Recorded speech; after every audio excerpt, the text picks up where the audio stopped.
Welcome to the 2025 Pre-Pegasus Stakes Show. This $3 million 1 1/8 mile Grade 1 stakes run on the dirt is a premier race for the nation's best 4-year-old horses and up. Our broadcast premieres several outstanding horses, trainers, and expert analysts.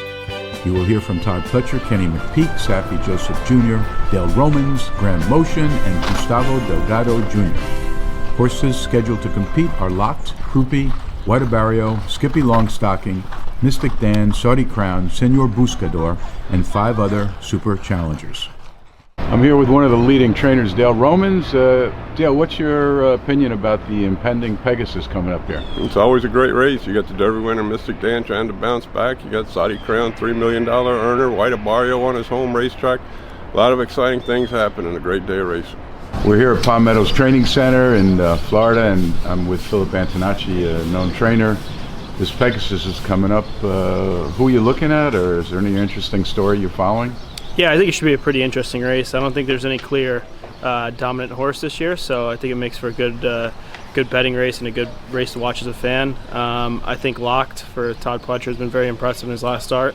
I think Todd really knows how to get these horses right in South Florida and peak on these big days at Gulfstream. So I'd look for Locked to show up well, but obviously a very competitive race. And Brad Cox got a horse in there with Saudi Crown that's always shows up as well. So I think it'll be a good race, and it'll be a good one to watch for the fans.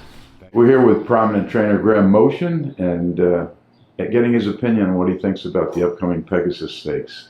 Yeah, I mean, it looks like a great field. It's a full field. The best horses that are in training right now. Mystic Dan's obviously coming off a little bit of a disappointing race, but to get the Derby winner to Gulfstream, that's pretty exciting. White Arboro, Skippy Longstockings. I mean, these are the best older horses in training. It's a great field. It would be hard to go out on a limb and pick a winner. I was actually stabled with Senor Buscador in California for the Breeders' Cup. Lovely horse. If he's able to get back to his old self, he can be competitive. It's a great field.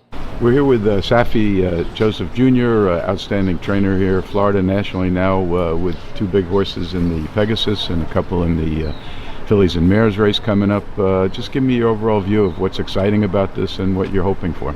I mean, the Pegasus Day is always exciting. You have the great racing, big crowds, and then you have a party after that brings new fans to races. So it's a unique situation, and it's a meet that we look forward to every year. And obviously you have high hopes for both horses.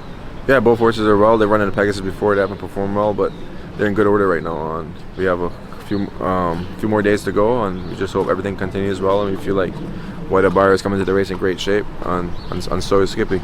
I'm here with Gustavo Delgado Jr., quite a successful stable here at Gulfstream, and asking his opinion on how he sees the Pegasus Stakes shaping up.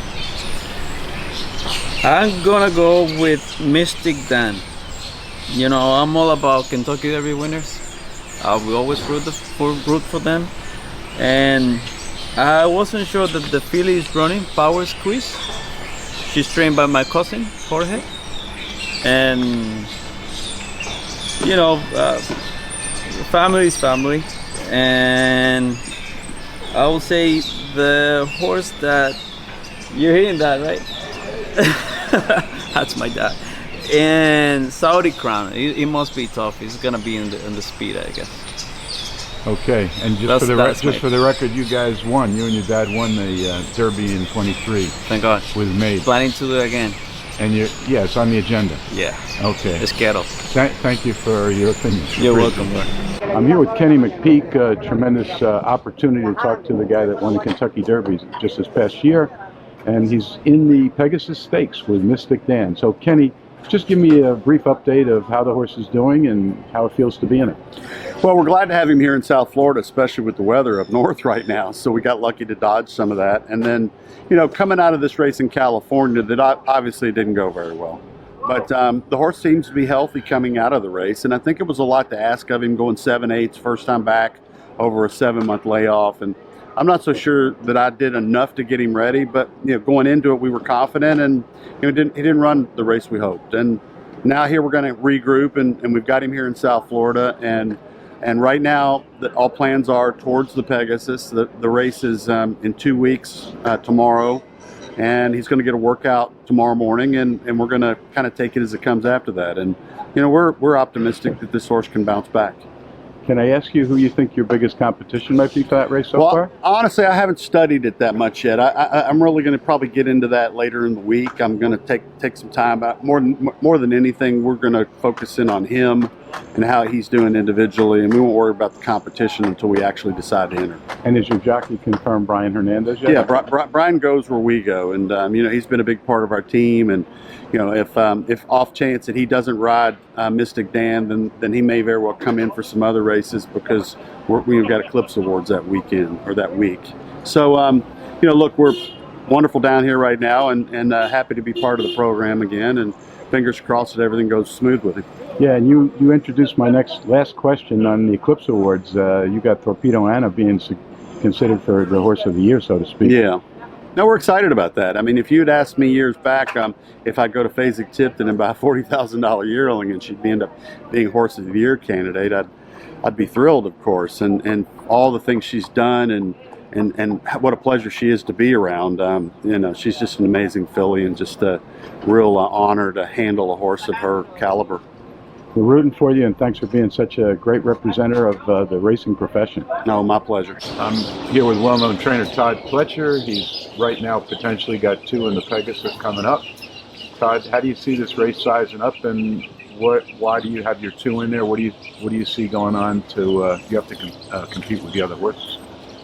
Well, we got Locked and Krupe both coming into it. Krupe finished 3rd in it last year, and it seems like he's a horse that if there were a good solid pace up front, that would really benefit him. He's pace dependent. He's going to drop back and make one run, so if things get fast up front, that would certainly help him. Locke's coming off 2 consecutive wins, a win in the Cigar Mile. We're looking forward to getting him stretched back out around 2 turns. He's been a very promising horse that unfortunately missed most of the spring and summer last year in his 3-year-old year, but seems to be really rounding into form now. Just give me a quick idea. You've got, I think, 2 fillies maybe in the turf race? Right now we have 2 European fillies, or actually 1 European filly and the South African filly, Bless My Stars. He's a Grade 1 winner in South Africa. Had 1 start here.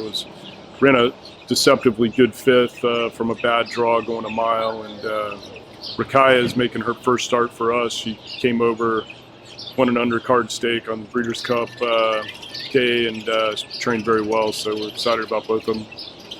Was Up Doc Media was proud to broadcast this introductory Talking Horses show of the 2025 Pegasus Stakes to be run on Saturday, January 25th at Gulfstream Park Racetrack in Hollandale Beach, Florida. We will follow up with our day's coverage of this premier race day and the ambiance surrounding the historic event. We will then also include an update of the 2024 Eclipse Award ceremony being held on January 23rd at the Breakers Resort Hotel in West Palm Beach, Florida.